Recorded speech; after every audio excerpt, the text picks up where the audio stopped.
Go. Enjoy lang natin, wala akong pasok. Iikot-ikot lang ako, mga Vespa shops. Yung dito sa Marikina. Ano ang pangalan nun? Naalala ko yung bike shop. Jomek, ayun. Punta ako ng Jomek. Sa Scoforza, One Pot sa Cubao, tsaka dun sa Scoot Monkey. Titingin ako nung gusto kong headlight. Yung tune, di ko maalala kung anong version yun eh. Basta yung mukhang mantis. Tagal ko nang gusto yun. Pero ready ko na yung mga gamit ko eh. Nabiyahe ako bukas. Long ride. Tapos nagtatry ako ng mga iba't ibang bags na ikakabit dito. Kaso nahihirapan talaga ako pag walang top box. Binalik ko na lang yung top box. Siguro kung overnight lang ako, okay lang na walang top box. Kaso 3 days ako eh. Saka may mga bilin kasi sa akin. Mga pinapabilis. Kaya may dala akong top boxes. Isa pa akong yung aray ko na helmet bag. Malaki yung capacity nun eh. Dami ko malalagay. Nagamitin ko siya pag pauwi na. Pag may mga pasalubong na. Tapos camera gear. Pero dala ko pa rin tong backpack. Para sa mga quick access. Kahapon nagpunta ako ng Vespa Marikina. Tagal ko na kasing gustong ipaayos yung brakes nito. Kapag inaatras ka siya dun sa garahe, ang bigat. Tapos nung nakita ng technician, kapit na kapit pala yung brakes ko sa harap. Inangat niya yung gulong sa harap, tapos trinay namin iikot. Ang hirap, pigil na pigil. Dahil ata dun sa brake hose, nung nagpakabit ako ng suspension, last year pa yun. Parang naiipit siya. So yung ginawa, nag-rebleed. Tapos nilinis. Medyo mahal nga. 1,000 para sa labor. 350 dun sa brake cleaner. Tapos ang gaan na yung feeling niya. Hindi na masyadong malakas yung engine brake. Hindi pala siya engine brake kasi naka-brake pala talaga. Hindi ko na binidyoan. Kasi akala ko, quick fix lang siya. Kaso pipila rin pala ako dun sa mga naka-PMS. Okay, napatambay ako ng konti.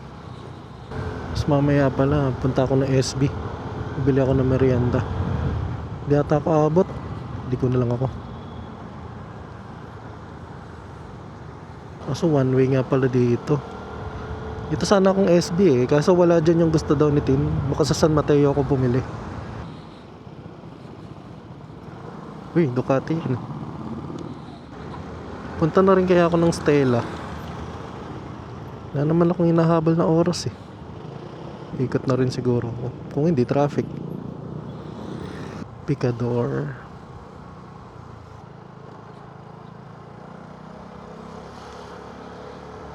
Saan nga ba yun? Ito na.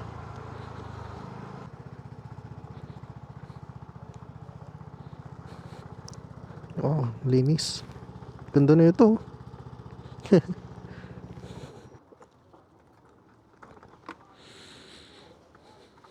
Wala sila nung hinahanap ko. Pero meron isang motor dun. Yun yung headlight. Kaso wala na daw silang binibentang ganun. Pero may isa silang pinakita. Yung AS. Yung may 4 na kulay sa gilid. Tapos yung nasa gitna yung beam. Nasa 15. Mahal. Ikot ako. Scoforza naman. Oh, walang atrasan to. Traffic. GG. Hindi naman. May inaayos lang. Kuya dali. Kuya dali. Kuya dali.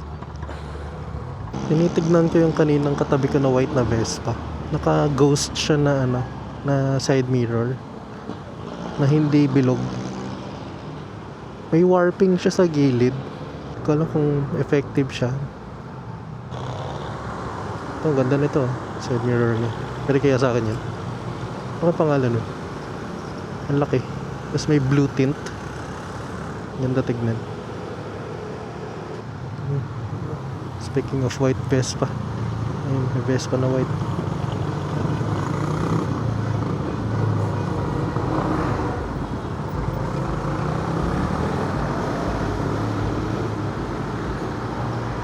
Nasaan na nga ba yung kumahanap? Lumagpas na ba ako? Ah, hindi ito. Hindi akong tumawid na lang pala eh. Akala ko mag-u-turn pa. Tawid na lang. Ay, yun lang. Mabababad sa init. Thank you. Nadaan ako. Yeah. Wala rin dito sa Scoforza nung hinahanap ko. Parehas na sila na meron dun sa ano, sa Jomic. Ito naman akong Stella. Nakatakot naman dito, ang bibilis ng mga motor. Lubak. Yung forecast pa naman na sinabi, maulan. Mas nung nandun pala ako sa Vespa Marikina, pinahigpitan ko rin yung tambucho. Hindi maganda yung pagkakabalik ng mga tiga-Defy Customs, maluwag. Tama nga ako na maingay siya. Tapos kapag nagwa-warm up ako ng motor, may nagra-rattle dito sa headlight. Itong itim na ito, kala ko ano tawag dyan. Nagra-rattle siya. So nilagyan ko siya ng double-sided tape sa loob.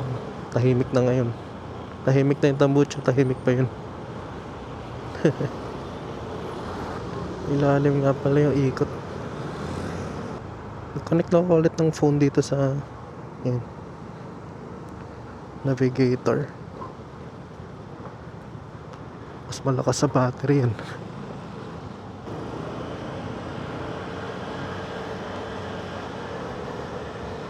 Malapit na ako eh. Pangit lang dito yung parking eh.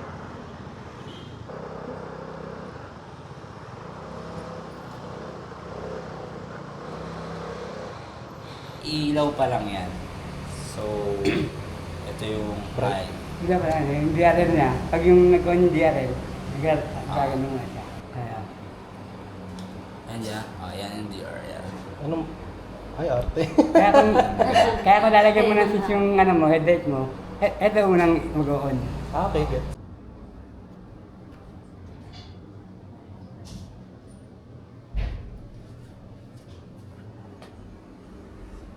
Tapos na.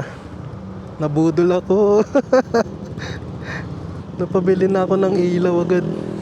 Ang ganda yung deal eh. Yun yung gusto na ilaw ni Tin. Parang may kilay. Okay na rin. Hindi na ako pupunta ng Scoot Monkey. Ay, hindi maayos yung balik mali yung pagkakaayos ng side mirror. Ayan. Ito na lang ako ng Antipolo ngayon. Gusto ko siya matry ng gabi. Anong oras na ba? 2 o'clock pa lang. Parang mali ata yung oras na to. Tinanggal kasi yung kuryente ulit. Kailangan ko siya iset. Iniisip ko ngayon, anong gagawin ko dun sa mini driving light? Papatanggal ko ba? Ayoko kasi yung position niya. Andun sa may baba. Medyo na-OC ako dun sa itsura ng ilaw. Hindi pantay. Parang mas nagfe-favor siya sa left kasi nasa left yung ilaw. Kung ipalipat ko kaya ng pwesto dito sa taas, labor lang yung babayaran siguro. Tas bracket. Tignan ko. Sayang eh. Extra ilaw din. Floodway ako ulit dadaan. Wow. Susunod na pag-iipunan ko, winkers. Ayun, yung katulad ng kanya. Ganda. Sana mag-signal light siya para makita. Sundan ko nga.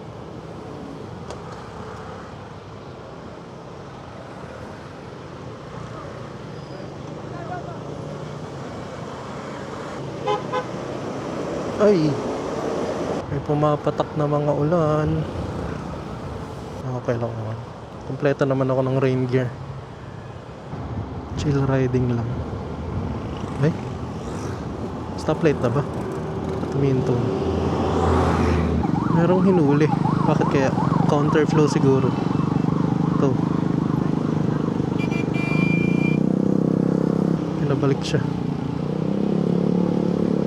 Haba ng traffic pabalik din. Isa pa sa mga pangarap ko na rides, yung pa Bicol.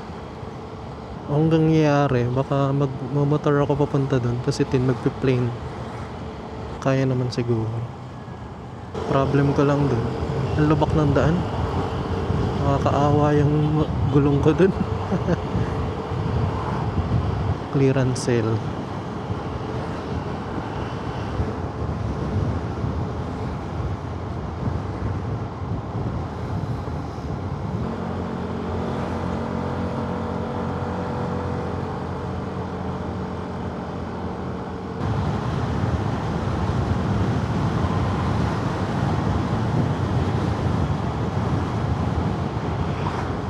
Video siya. Medyo marami rin akong dala eh.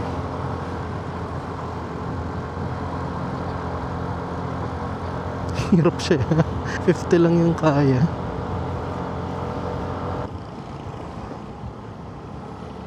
Tapon ng upos. Lapit na ako sa bahay. Wala akong nabiling merienda. Ano kaya pwede kong bilhin? McDo. Ano pwede kong bilhin sa McDo? Ano pa bang iba? Hanap na lang ng iba. Ang nabibilhan ata ng mga banana cue. Banda dun. Ganun na lang. Lapit na rin ako sa bahay. Balik ako mamaya. Balik na ako. Punta muna ako ng Starbucks. Pero dun sa may Nangka, papuntang San Mateo na. Ano oras na? 4 o'clock. Hindi ko alam kung gagabihin ako. Mabilis naman maggabi na rin.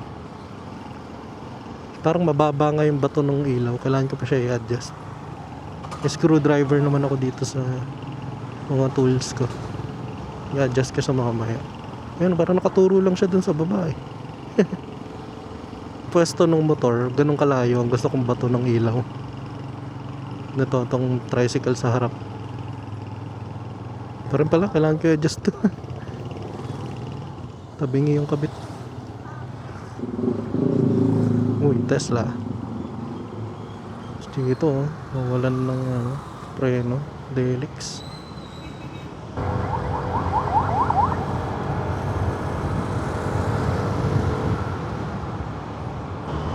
Sinusundan ko lang yung pace nito nasa harap ko. Chill ride lang siya. Late ng 20 minutes tong clock ko. Kailangan kong i-adjust mamaya.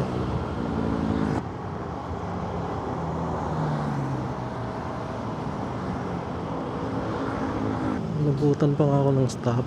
Tagal-tagal to. 2 minutes. Tagal dumilim. Okay. 5 o'clock na. Tama ba? 4:57. Papa full tank ulit ako mamaya. Maka 68 kilometers na ako. Mga 2 liters na rin yan. Ayun, medyo kita na yung ilaw. Ang baba niya. Usog ko yan mamaya. Siguro dun sa Starbucks. Habang nakapark. Sa Conception pa lang ako. Para at least gagabihin ako mamaya. Pwede pala ako dumaan dito. Ala, nagsakay yung jeep. Kulit eh. Dito pa talaga sa masikip. Kahit sabihin na saglit lang siya huminto, yung effect nun dun sa likod, nagta-traffic eh. Ayun o, kitang-kita na yung ilaw. Baba eh. Pwede ako mag-left or right. Ha, saan ba ako? Nangka or JP Rizal? JP Rizal na. Hindi ko kasi kabisado kung saan banda yung SB. Maluwag naman eh.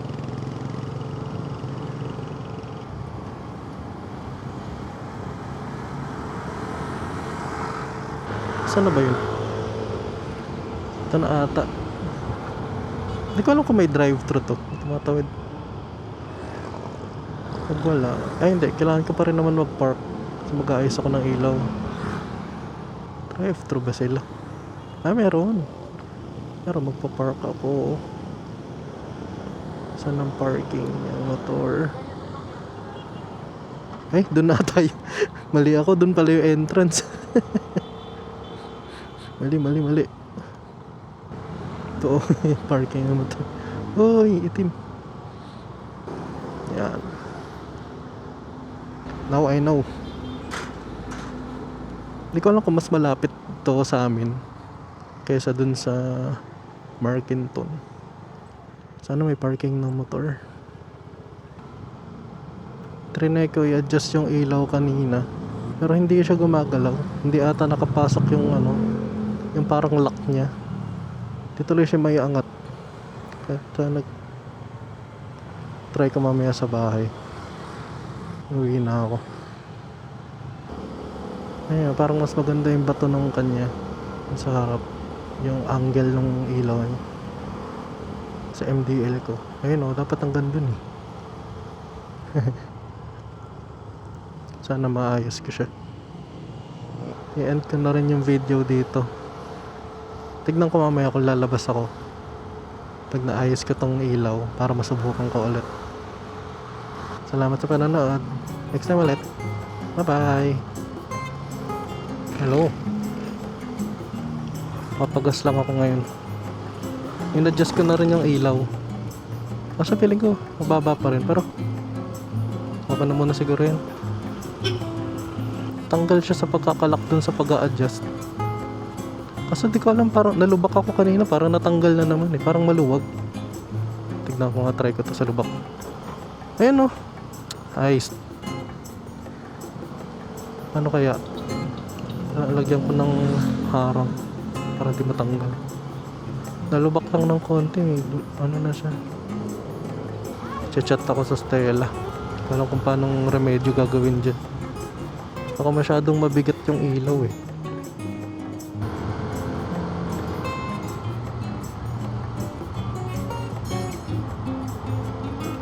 Konting taas pa siguro.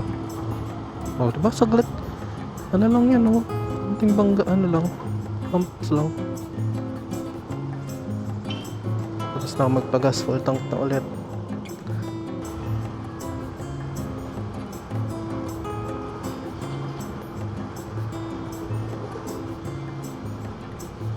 Pauwi na ako ulit. Bye bye.